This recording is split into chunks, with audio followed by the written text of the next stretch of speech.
अस्सलाम वालेकुम। अभी हम देखेंगे कि डेटाबेस डायग्राम को हम किस तरीके से ड्रॉ करेंगे। अच्छा, डेटाबेस डायग्राम को ड्रॉ करने के लिए दो तरीके हैं। एक तो ये कि आप डेटाबेस के अंदर जाके डेटाबेस बनाओ और डिज़ाइनर के अंदर ऑटोमेटिकली डेटाबेस डायग्राम जो है वो बन जाती है। आप जस्ट रिलेशनशिप आपस में टेबल का डिसाइड करके उनका स्क्रीनशॉट लेके उसको अटैच कर सकते हैं। जो सेकंड मेथड है वो ई ड्रॉ मैक्स के ज़रिए से है। ई ड्रॉ मैक्स के ज़रिए से आप सिंपली, मैं आपको दिखा देती हूँ, आप सिंपली इसको ओपन करेंगे और उसके बाद ERD एंड डेटाबेसेस के ऑप्शंस में जाके यहाँ पर आपको डिफरेंट किस्म की मिल जाएंगे। आपने जिस तरीके के कॉर्नर्स वगैरह रखने हैं उस तरह से आप, फॉर एग्जांपल मैं ये चूज़ कर लेती हूँ और रिलेशनशिप्स के लिए मैं इनको चूज़ कर लेती हूँ और साथ ही साथ मैं सॉफ्टवेयर्स के अंदर जाके यहाँ से रिलेशनशिप कुछ निकाल लेती हूँ जो 1 to many के होंगे या 1 to 1 और इनके। अब यहाँ से मैं, चूँकि मुझे दो रो वाली चाहिए तो फिर मैं इसको चूज़ कर लेती हूँ। ठीक है, यहाँ पे मेरी डेटाबेस का स्टार्ट पर, बल्कि मुझे 3 ही चाहिए क्योंकि मुझे साथ में आपको बताती हूँ। यहाँ मुझे टेबल का नाम चाहिए, ठीक है। उसके बाद यहाँ पर मुझे जो फॉरेन कीज़ हैं और या फिर इस टेबल की प्राइमरी की होगी वो मुझे इस रो के अंदर चाहिए। और लास्ट में जो सादे से कॉलम्स बनेंगे यानी कि नॉन के एट्रीब्यूट्स बनेंगे वो यहाँ पे मैं लिख दूँगी। ठीक हो गया। तो इस तरीके से इसका पैटर्न होता है। और अब हम एक लाइव एग्जांपल देख लेते हैं। और ये मैंने निकाली हुई थी ऑनलाइन क्रॉकरी स्टोर, जो कि ई कॉमर्स स्टोर एक बनेगा जिसको हमने PHP और MySQL के अंदर बनाना है।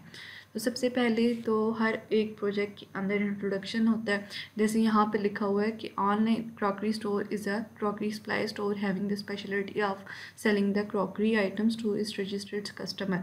अब यहाँ पे देखिए आपके एक तो टेबल बनेगा कस्टमर्स का और दूसरा टेबल यहाँ पे हमें नज़र आ रहा है कि क्रॉकरी स्टोर एक बनेगा। तो यानी कि क्रॉकरी का एक अलग से टेबल बनेगा और एक कस्टमर के नाम से एक टेबल बनेगा। अच्छा, registered customer will be able to select the crockery products of their choice from different categories. तो इसका मतलब है कि हर एक क्रॉकरी की कैटेगरी भी होगी तो इसके लिए एक अलग से टेबल बनाना पड़ेगा। तो 3 टेबल हो गए। And add to their shopping cart by checking out from shopping cart the order will be placed. अब चूँकि ऑर्डर प्लेस होना है तो ऑर्डर की डिटेल्स के लिए ऑर्डर और फिर ऑर्डर डिटेल्स का टेबल अलग अलग बनेगा। And delivered to customer provided address with 7। अच्छा, ये अब जो एड्रेस प्रोवाइडेड होगा ना वो हम या दो इससे काम कर सकते हैं, या तो डिलीवरी के नाम से एक अलग से बना सकते हैं और या फिर हम ऑर्डर डिटेल्स के अंदर ही एड्रेस डाल सकते हैं। ठीक है।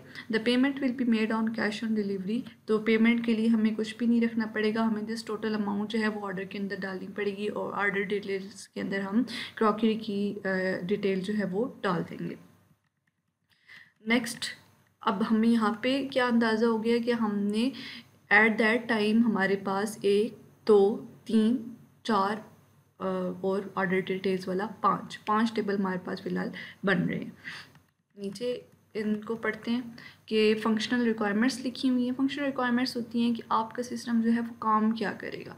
तो अब वो जो काम है ना, 2 हिस्सों में, 2 मॉड्यूल्स में डिवाइड हो गए हैं। एक तो एडमिन वाले मॉड्यूल के अंदर डिवाइड हो गया और कस्टमर मॉड्यूल में। एडमिन मॉड्यूल में हमने क्या करना है जी, admin have the access to monitor everything on the online crockery store. तो यानी कि उसके पास सारी क्रॉकरी की डिटेल्स होंगी और स्टॉक की डिटेल्स होंगी, यानी कि स्टॉक का टेबल भी बनेगा।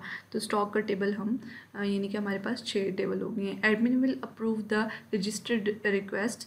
तो ये तो हो गई। Admin can add, update, delete and crockery products such as cups, glasses, dishes. तो ये तो रिकॉर्ड्स हो गए। Admin can verify all the order details. तो ये भी हमने टेबल डिसाइड कर लिया। Admin can view the available and sold crockery products. तो जितनी भी स्टॉक की डिटेल होगी वो भी इसको नज़र आएगी, यानी हमें स्टॉक का टेबल लाजमी बनाना है इसके अंदर। Customer have to register himself by sign up, तो ये तो सिंपल है। Customer can view the different crockery products such as cups, glasses, dishes, ये तो रिकॉर्ड्स हैं ना, ये सारे रिकॉर्ड्स के अंदर आएंगे क्रॉकरी वाले टेबल के अंदर। From the available categories and then select products of his or choice to shopping cart. The customer has to fill a form by providing his, वो जो ये वाली सारी डिटेल्स है ना, ये ऑर्डर टेबल के अंदर बन जाएगी। Crockery will be delivered to the customer address within 7 days। तो क्रॉकरी जो ऑर्डर डिटेल्स के अंदर ही हम कस्टमर का एड्रेस डाल देंगे और कस्टमर की आईडी चली जाएगी। After the order is delivered to the customer it will be marked as delivered. तो स्टेटस ऑर्डर डिटेल्स के अंदर ही और ऑर्डर के अंदर टेबल के अंदर हम स्टेटस डाल देंगे वो डिलीवर्ड या फिर नॉन डिलीवर्ड।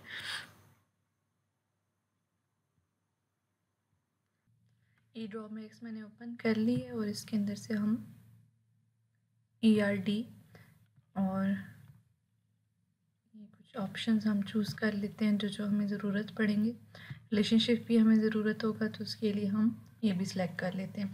अब यहाँ पे आप देखें कि आप पिछली वीडियोस जो देख आए हैं, ई ड्रॉ मैक्स अगर आप यूज़ करते हो तो class diagram, sequence, use case, यानी कि आपको जितनी डायग्राम्स वगैरह बनानी है अपनी डॉक्यूमेंट्स के अंदर वो आपको यहाँ इसमें बनी बनाई मिल जाएंगी। आपने जैसे उसको यूज़ करके अपना डाटा डालना है।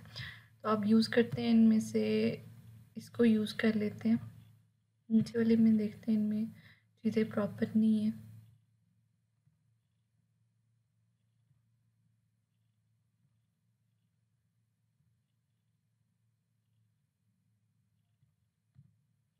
इसको यूज़ कर लेते हैं। यहाँ पे हमें टेबल का नाम देना है, तो टेबल का नाम यूज़र, मैं यहाँ पे यूज़र नेम एक ही मतलब टेबल यूज़ करने वाली हूँ कस्टमर और एडमिन के लिए। इसके अंदर मैं एक एट्रीब्यूट दे दूँगी टाइप के नाम से, जिसके अंदर 2 ही ऑप्शन मैं इंक्लूड करवाऊँगी, चेक बॉक्सेस या रेडियो बटन के ज़रिए से या फिर सेलेक्ट टैग के ज़रिए से। जब हम HTML यूज़ करेंगे साइन अप के लिए तो उसके अंदर सेलेक्ट का टैग लगाएंगे या फिर रेडियो बटन, एडमिन और कस्टमर उसके अंदर टाइप दे देंगे। अगर आप अलग अलग यूज़ करना चाहते हो, यानी कि आप कस्टमर का टेबल और एडमिन का टेबल अलग बनाना चाहते हो एडमिन टेबल के अंदर डेटाबेस के अंदर, तो आप बना सकते हो। यहाँ पे हम मेंशन करते हैं UID, यानी कि इस यूज़र वाले टेबल के अंदर प्राइमरी की, और इसकी डाटा टाइप हम रख देते हैं इंट 11। हमने इसकी टोटल लेंथ बता दी कि टोटल मैक्सिमम कैरेक्टर्स जो हैं इस एक वर्ड के अंदर कितने आ सकें, और साथ ही मेंशन कर दिया कि ये PK यानी कि प्राइमरी की है। प्राइमरी की एक ऐसा एट्रीब्यूट होता है टेबल के अंदर जो रिकॉर्ड को यूनिकली आइडेंटिफाई करता है। फॉर एग्जांपल एक हर पर्सन का नाम जो होता है ना वो किसी का सेम हो सकता है, नाम को हम प्राइमरी की नहीं बना सकते। CNIC लेकिन जो होता है उसको हम प्राइमरी की बना सकते हैं क्योंकि वो यूनिकली आइडेंटिफाई करती है, वो हर एक CNIC डिफरेंट होती है। उसके बाद हम यहाँ पे बाकी सिंपल नॉन की एट्रीब्यूट से देते हैं, जैसे नेम, एडमिन का भी नाम होता है, कस्टमर का भी नाम होता है। इसके अंदर हम var इसको लिख देते हैं कि इसके अंदर वेरिएबल भी टाइप हो सके और कैरेक्टर्स भी। टोटल लेंथ हमने 20 बता दी कि 20 कैरेक्टर से ज़्यादा नाम ऊपर नहीं जाना चाहिए। उसके बाद हमने एक दे दी ईमेल के नाम से कॉलम बना दिया और इसके अंदर भी var डाटा टाइप रख दी और 100 रख देते हैं क्योंकि अक्सर ईमेल एड्रेसेस जो हैं वो बड़े हो जाते हैं, बल्कि हम यहाँ पे ना 30 कर देते हैं, इसको ज़्यादा लेंथी नहीं करते। ओके, उसके बाद हम यहाँ पे फ़ोन नंबर भी एक ऑप्शन दे देते हैं और 13 हम इसकी मैक्सिमम कैरेक्टर वैल्यू रख देते हैं। डाटा टाइप भी सॉरी मेंशन करनी थी, तो यहाँ पे इंट 13। इंट का मतलब है कि सिर्फ नंबर्स टाइप हो सकें फील्ड के अंदर। उसके बाद हम यहाँ पर टाइप रख देते हैं, चूँकि यूज़र सिंगल हमने टेबल बनाया है दोनों यूज़र्स के लिए, कस्टमर के लिए और एडमिन के लिए, तो यहाँ पे हमें टाइप की जो कॉलम है वो मेंशन करना ज़रूरी है, ताकि जब हम साइन अप या किसी भी चीज़ फॉर्म में चीज़ यूज़ करें तो जो जो यूज़र की और जो जो एडमिन की चीज़ें हों वो यहाँ पर डिफ़ाइन हो जाए। तो हम यहाँ पे वार इसको रख के और 10 कैरेक्टर्स लॉन्ग दे देते हैं वर्ड, क्योंकि 2 ही वर्ड यहाँ पे हम रखवाएंगे, एडमिन या फिर कस्टमर। अब थोड़ी इसकी सेटिंग कर लेते हैं।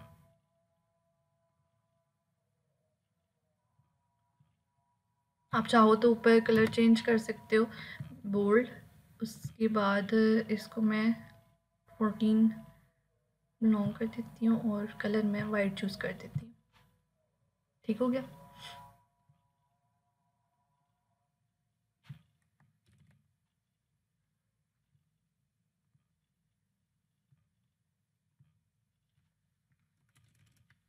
कैटेगरी के नाम से एक टेबल बनाएंगे और कैटेगरी आईडी उसकी प्राइमरी की रखेंगे और नाम हम रख देंगे। आप चाहो तो चीज़ों के नाम और ये कॉलम्स जो मैं बना रही हूँ इसको आप चेंज भी कर सकते हो, यानी इससे ज़्यादा भी आप रख सकते हो, नो इशू। नहीं तो यहाँ तक भी बहुत है।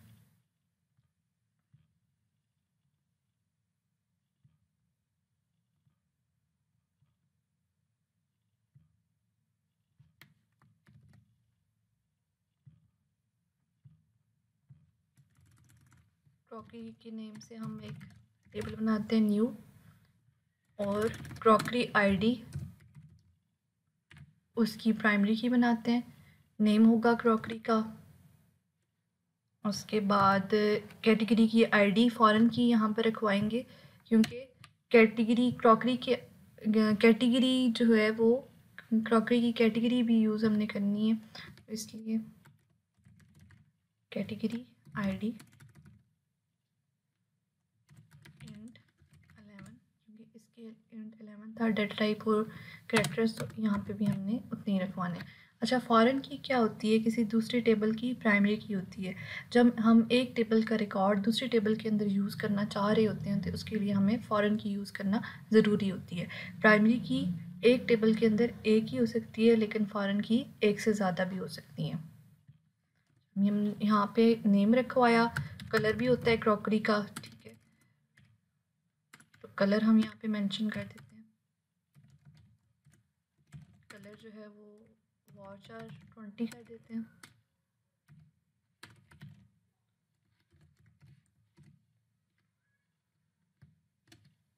कलर के बाद साइज़ भी होता है, वेट भी होता है, जितने क्रॉकरी के अगर आप जितने मेंशन करना चाहो, ये ज़रूरी नहीं होता, सुपरवाइज़र भी इस पर कुछ नहीं कहते। साइज़ जो है चूँकि उसमें ग्राम्स वगैरह भी आएंगे तो हम वाचार ही रख देते हैं, ठीक है। प्राइस भी होगी तो प्राइस लाजमी है मेंशन करना, इंट 20 कैरेक्टर लॉन्ग, प्राइस ना आ जाए।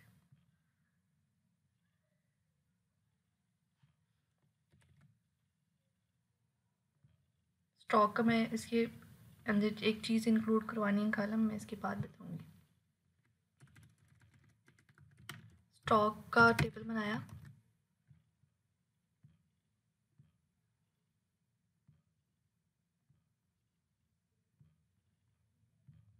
इसके अंदर हम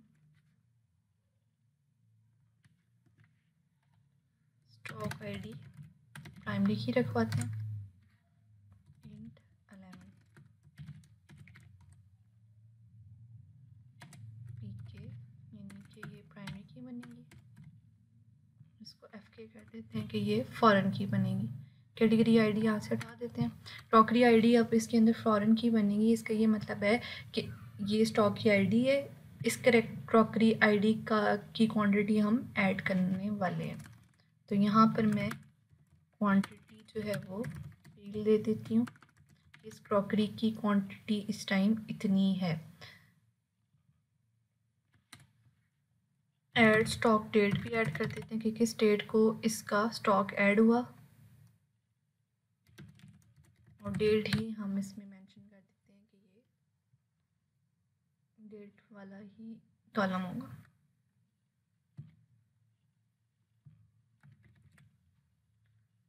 नेक्स्ट हम कॉलम रखने वाले हैं ऑर्डर का।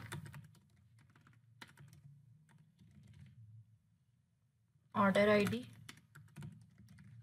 प्राइमरी की बनेगी और उसके बाद यूज़र की आईडी यानी कि हमने रखी थी UID, तो यहाँ पे हम वो यूज़ कर लेंगे कि ये ऑर्डर की आईडी है, इस यूज़र ने ऑर्डर किया है, इसकी टोटल अमाउंट कितनी है, यानी कि इसका टोटल बिल जो है वो कितना बना। साथ ही साथ चूँकि डिलीवरी वगैरह के भी हमने सोचा था कि एक ही टेबल के अंदर हम इंक्लूड करवा देंगे, तो यहाँ पे डिलीवरी एड्रेस के लिए टेक्स्ट यूज़ कर लेते हैं क्योंकि लॉन्ग भी हो सकता है करेक्टर, तो हम इसके अंदर 100 कर देते हैं। पोस्टल एड्रेस लिखा हुआ था कि मेंशन करना ज़रूरी है। देखिए, जब फॉर्म फिल कर रहे होंगे तो कॉन्टेक्ट नंबर तो यूज़र की अंदर से आ जाएगा, यूज़र के टेबल के अंदर से, नाम भी यूज़र के टेबल के अंदर से आ जाएगा, लेकिन postal address, city, delivery and payment method जो कि सिर्फ और सिर्फ एक ही ऑप्शन कैश ऑन डिलीवरी है, तो वो कार्ट में डालना है। तो ये चीज़ें हमें डालनी यहाँ पे ज़रूरी हैं। पोस्टल एड्रेस हमने लिखा, टेक्स्ट इसको किया 100 कर दिया।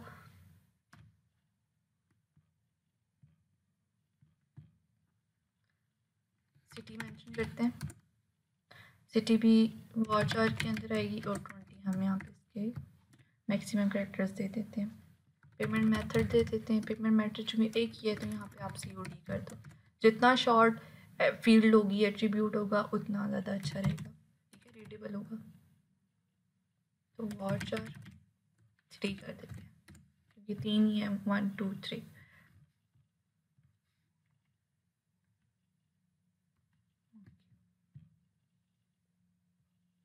ऑर्डर की डिटेल्स भी लाजमी है कि एक ऑर्डर के अंदर कौन कौन सी क्रॉकरी की आईडी यानी कौन सी क्रॉकरी ऑर्डर की गई थी वो मेंशन करना ज़रूरी है।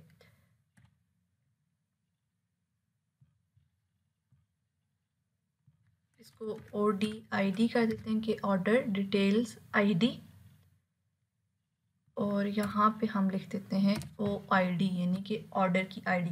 ये कि जो अभी ऑर्डर की डिटेल्स इसके अंदर ऐड होने वाली हैं, इस रिकॉर्ड में ऐड हुई हैं, वे किस ऑर्डर से बिलोंग करती हैं। बाकी ये डिटेल यहाँ से लेगा और ऑर्डर डिटेल्स वो यहाँ से लेगा। यहाँ पे हम लिखेंगे क्रॉकरी की आईडी कि कौन सी क्रॉकरी की आईडी जो है वो ऑर्डर की है यूज़र ने।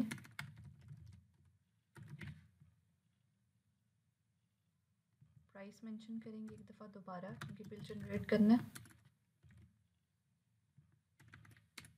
साथ हम क्वांटिटी मेंशन करेंगे कि कितनी क्वांटिटी जो है वो ऐड की। अब लूप चलेगा 1 बाय 1 जो है वो क्रॉकरी जितनी, यानी कि crockery ID number for example 1 order की गई है तो उसकी प्राइस जनरेट होगी, कितनी क्वांटिटी में क्रॉकरी आईडी ऑर्डर की गई है वो यहाँ पे जनरेट होगी। दोबारा से लूप चलेगा, अगर कोई सेकंड ऑर्डर की आईडी के अंदर मौजूद है ये क्रॉकरी की आईडी, तो दोबारा लूप चल के ये सारी उस ऑर्डर क्रॉकरी की आईडी, प्राइस और क्वांटिटी ऐड होगी। उसके बाद जब तक जितना यूज़र ने ऑर्डर किया हुआ है ना, जितनी क्रॉकरीज वगैरह, उसकी आईडी, प्राइस और क्वांटिटी जो है वो इसके अंदर ऐड होती चली जाएगी, लूप यानी कि चलता रहेगा। अभी यहाँ पे मैंने एक चीज़ आपको कही थी कि मैं ऐड करूँगी, तो स्टॉक के अंदर देखें हमें मेंशन करना था कि इन हैंड मैं क्यों लिख रही हूँ मैं आपको बताती हूँ। इन हैंड का ये मतलब है कि जैसे जैसे चीज़ें ऑर्डर होती चली जाएंगी ना, यहाँ से क्रॉकरी की आईडी जैसी ऑर्डर हुई, स्टेटस भी है नहीं, वो स्टेटस भी नहीं लिखना था, स्टेटस मेंशन करना ज़रूरी है कि डिलीवर हुआ है या नहीं, और यहाँ पे हम स्टेटस मेंशन करेंगे टेक्स्ट कि डिलीवर्ड, अनडिलीवर्ड या फिर पेंडिंग, ठीक है। जिस तरह से शिपिंग वगैरह चलती है ना, तो उस तरीके से हमने स्टेटस मेंशन करना होगा ऑर्डर के अंदर कि इस ऑर्डर की आईडी इस यूज़र को उसका क्या स्टेटस चल रहा है उसके ऑर्डर का, कि पेंडिंग है, पहुंच गया है, डिलीवर्ड हो गया है, क्या हो ये स्टेटस। यहाँ पे मैं बताने लगी थी, सॉरी, कि स्टॉक की आईडी के अंदर जैसे हमने क्वांटिटी डाली ना कि इस क्रॉकरी की इतनी क्वांटिटी इस डेट को ऐड हुई है, लेकिन जैसे ही कोई चीज़ ऑर्डर होगी तो उस क्वांटिटी के अंदर से हमने माइनस करना है, तो इन हैंड के नाम से हमने एक रख दिया। अब जैसे ही कोई ऐड हुई, for example 40 quantity crockery ID number 1 की ऐड हुई है और फिर उस क्वांटिटी के अंदर से 39 फॉर एग्जांपल एक ऑर्डर हुआ है ना इस क्रॉकरी आईडी नंबर 1 का, तो यहाँ से माइनस हो जाएगी, ठीक है, वो इन हैंड के अंदर से, यहाँ से माइनस नहीं होगी, यहाँ से इन हैंड के अंदर से कि हमारे पास इस टाइम पर इस क्रॉकरी आईडी का कितना स्टॉक मौजूद है। जितना जितना ऑर्डर होता जाएगा उतना माइनस होता जाएगा। जैसे हम स्टॉक अगर और ऐड करते हैं तो उसके अंदर प्लस होता जाएगा। यहाँ से स्टॉक के अंदर ऐड करेंगे तो प्लस होता जाएगा, ऑर्डर के अंदर ऐड करेंगे वो क्रॉकरी आईडी तो फिर यहाँ इन हैंड के अंदर से वो जो है माइनस होती जाएगी, ठीक है। अब हमने रिलेशनशिप जो है वो मेंशन करने,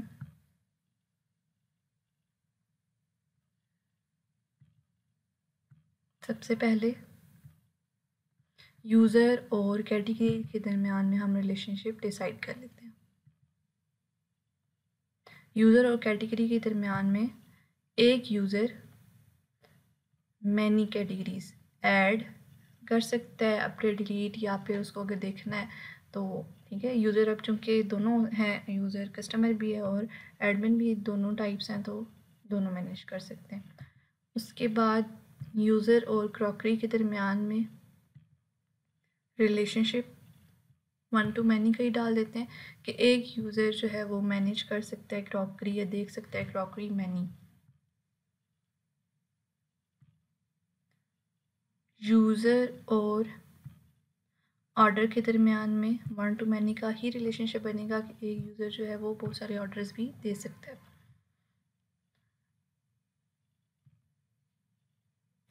ऑर्डर और ऑर्डर डिटेल में यहाँ पर लिखना था।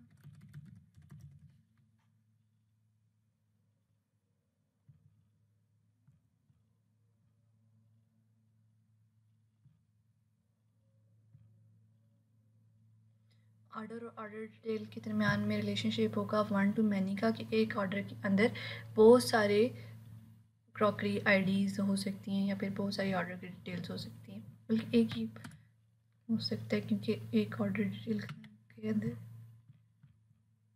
1 to 1 कर देते हैं।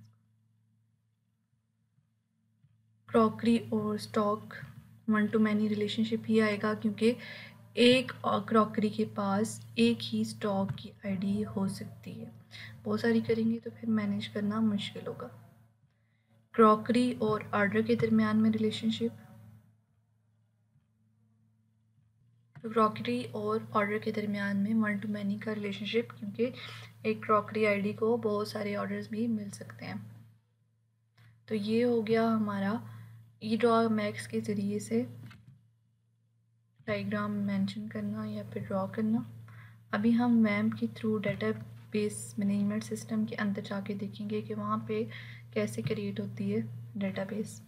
तो जो इसकी इंस्टॉलर वैम्प वगैरह इंस्टॉलर की चीज़ें हैं वो हम नेक्स्ट वीडियो में देखेंगे। फ़िलहाल हम सिंपली अपनी डेटाबेस के अंदर एंटर होते हैं।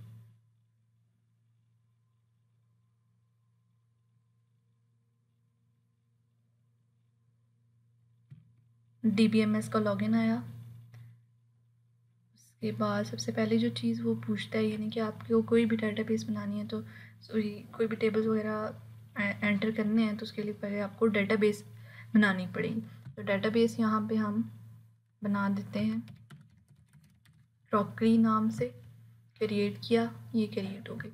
अब यहाँ पे फिर मैं मेंशन कर रही हूँ कि 2 मेथड हो सकते हैं यूज़र वगैरह बनाने के, ठीक है। अगर आप चाहते हो कि आप अलग अलग बनाओ प्रोजेक्ट के, यानी कि कोई for example auto mechanic system है तो उसके अंदर मैकेनिक होगा, एडमिन होगा और कस्टमर होगा, तो आप 3 टेबल अलग भी बना सकते हो और एक भी बना सकते हो। अगर एक बना रहे हो अगर यूज़र का टेबल तो फिर आपको लाजमी मेंशन करना पड़ेगा कि टाइप आपको फील्ड लाजमी रखनी पड़ेगी जिसके अंदर आप जब आप कोडिंग करोगे, प्रोग्रामिंग करोगे तो उसके अंदर फिर आपको सेलेक्ट टैग या के अंदर लाजमी किसी चीज़ में मेंशन करना पड़ेगा कि 3 ही ऑप्शंस हैं जिसके 3 यानी कि 3 ही यूज़र हो सकते हैं। जैसे ऑटो मैकेनिक के अंदर मैकेनिक, एडमिन और यूज़र, और जैसे मेरे टेबल के अंदर अभी 2 बनेंगे, एडमिन और यूज़र। तो यहाँ से अब हम देख लेते हैं कि हमारे कितने कॉलम बनेंगे। जो हम बना चुके हैं। 3 और 2 5 5 हमारे बनेंगे। पासवर्ड आई थिंक मैंने यहाँ पे टाइप नहीं किया, तो पासवर्ड भी हमें लाजमी चाहिए। वाचर 20 कि इसके अंदर करेक्टर्स भी टाइप हो जाए, नंबर्स भी, अल्फ़ाबेट्स भी, और 20 से ज़्यादा करेक्टर्स नहीं लॉन्ग होना चाहिए जो भी हम वर्ड कोई भी यूज़र टाइप करेगा। तो 5 लिखा हमने, यहाँ पे 6 लिखना था, चलें कोई बात नहीं, यहाँ से हम एक और ऐड कर देते हैं। UID, इसके अंदर प्राइमरी की मेंशन करने का तरीका। अब ये जो मैं डेटाबेस बना रही हूँ आपके लिए काम आएगी, क्योंकि जब आप टेस्ट बेस बनाओगे तभी आपको डेटाबेस बनानी हो। जब फुल प्रोजेक्ट कंप्लीट कर रहे होगे तो उसके लिए भी आपको डेटाबेस बनानी होगी, तो आप यही वीडियो देख के अपनी डेटाबेस जो है वो बना सकते हैं। फील्ड्स के नाम रखेंगे, नेम रखा, यहाँ पे डाटा टाइप सेलेक्ट करेंगे, वाचार रख देते हैं और इसकी हम रख देते हैं 20। नेम मेंशन कर दिया हमने, उसके बाद हम ईमेल एड्रेस एक मेंशन कर देते हैं इसके अंदर, वाचर, और 30 हमने डिसाइड की थी पिछली डायग्राम के अंदर। अब सिंपली आप तीन चीज़ें ही फिल करोगे। पहले में आपने जस्ट प्राइमरी की और ऑटो इंक्रीमेंट लगाना था। ऑटो इंक्रीमेंट इसलिए लगाते हैं ताकि खुद ब खुद वैल्यू साइन हो जाए, यानी यूनिक वैल्यू और साइन हो जाए जब भी रिकॉर्ड में नया एंटर हो ना, तो इसलिए हमें खुद मेंशन करने की ज़रूरत नहीं पड़ती, क्योंकि अक्सर ये होता है कि रिडंडेंसी फिर आ जाती है अगर आप खुद ऐड करवाओगी। तो फ़ोन नंबर ऐड किया, फील्ड ऐड की हमने, उसके अंदर इंट ही रहने दिया इसको, और इसको कह दिया कि तुम 13 कैरेक्टर से ज़्यादा किसी भी यूज़र को ऐड मत करने देना। उसके बाद हमने यहाँ पे पासवर्ड की फील्ड मेंशन की, पासवर्ड को हमने वारचार किया और 20 हमने लेंथ दे दी। उसके बाद यहाँ पर हमने मेंशन किया टाइप, और टाइप के अंदर चूँकि हमें 2 चीज़ रखवानी है, एडमिन और कस्टमर, तो 10 करेक्टर लॉन्ग इसको ऑप्शन दे देते हैं। सर स्टोरेज इंजन के अंदर InnoDB दे देते हैं, क्योंकि हमें डिज़ाइनर के अंदर रिलेशनशिप क्रिएट करने हैं, तो इसलिए ज़रूरी है।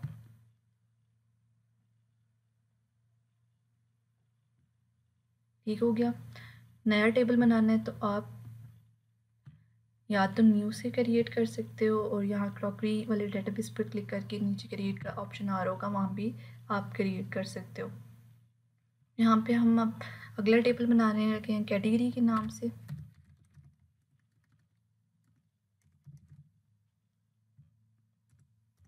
हमें जस्ट 2 फील्ड इसके अंदर चाहिए।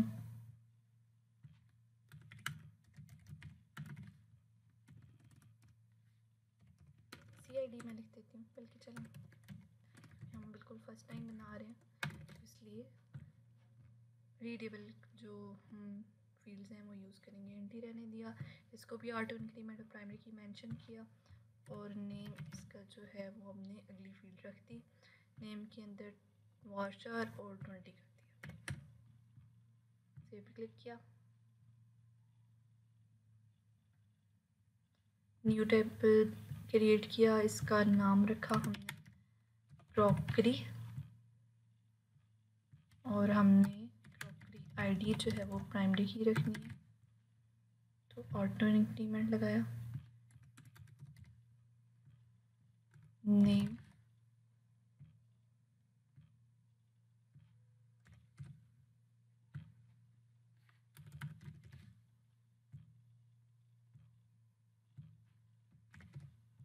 प्राइस को एंट्री कर देते हैं, इन हैंड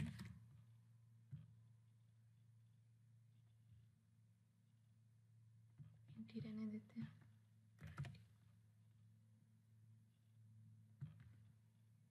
बाकी मैंने फील्ड जानबूझ के ऐड नहीं किया, आप चाहो तो आप और ऐड कर सकते हो क्रॉकरी के अंदर, यानी कलर, साइज़, ETC जो भी चीज़ें।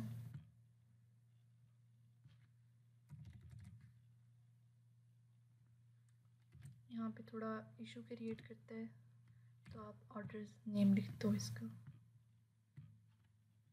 टेबल का। OID नाम हमने रखा, इसको ऑटो इंक्रीमेंट किया। यूज़र ID हमने चूँकि यहाँ पे यूज़ करनी है UID, तो 11 मेंशन किया, और साथ ही साथ हमने इसको इंडेक्स दे दिया कि ये फॉरेन की है।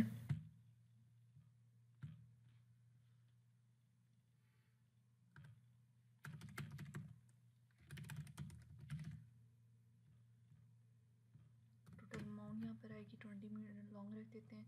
उसके बाद हमें चार टेबल्स और चाहिए, सॉरी 4 हमें कॉलम्स और चाहिए। पोस्टल एड्रेस इसको टेक्स्ट कर देते हैं और इसकी लेंथ लिखने की ज़रूरत नहीं है। पोस्टल एड्रेस के बाद हम डिलीवरी एड्रेस भी लिख देते हैं।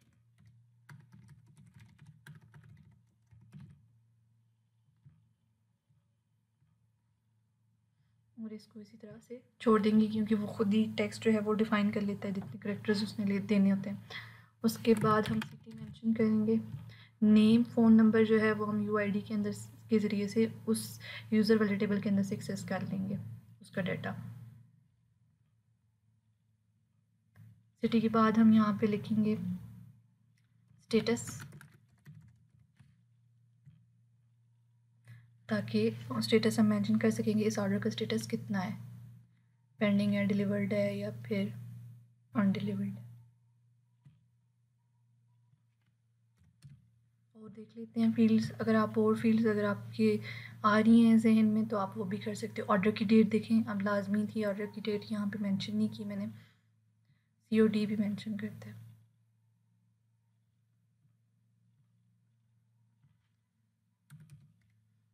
ऑर्डर डेट ठीक है, ये भी हमें ज़रूरी थी, वहाँ पे मैंने मेंशन नहीं की। ठीक है, one more date and time भी आप सेलेक्ट कर सकते हो कि इस डेट पर इस टाइम पर जो चीज़ है वो ऑर्डर हुई थी। यहाँ पर हम लिखेंगे COD, cash on delivery he select होता है, 3 कैरेक्टर्स।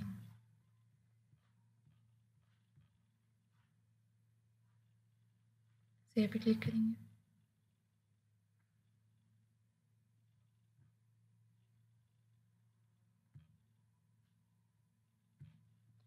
ऑर्डर डिटेल्स और DID प्राइमरी की, OID बताया कि इसकी ऑर्डर की डिटेल्स हैं, और इसमें साथ में मेंशन कर दिया कि ये इंडेक्स यानी कि प्राइमरी फॉरेन की। उसके बाद प्रॉपर्टी ID, ये भी जो कि फॉरेन की है।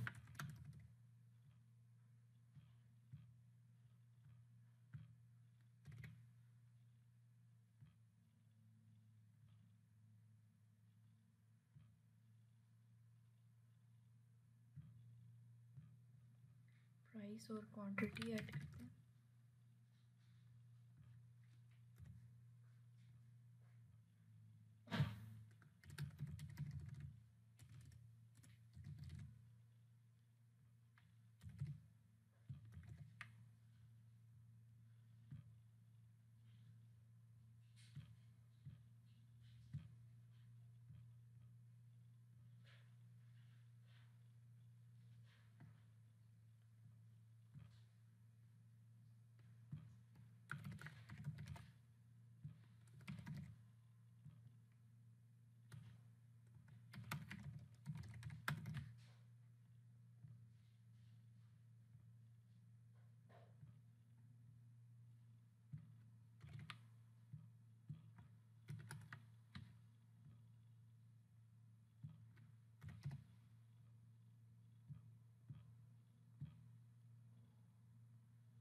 ओके, मैंने ऑफ स्क्रीन के अंदर इनको InnoDB कर दिया। कुछ टेबल्स के अंदर मैंने InnoDB मेंशन नहीं किया था।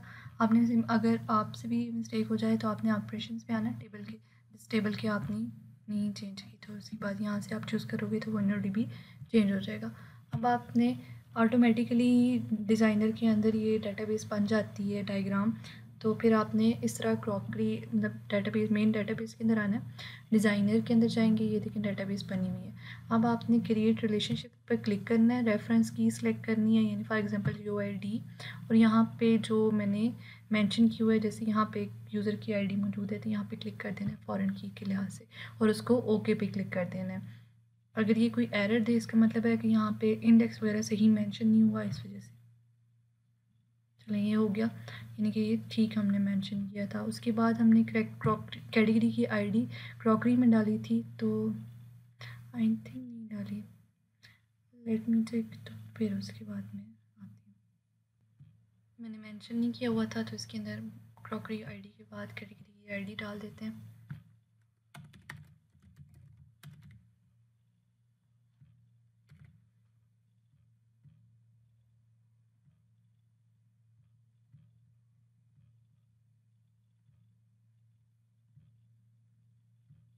सेव पे क्लिक करेंगे।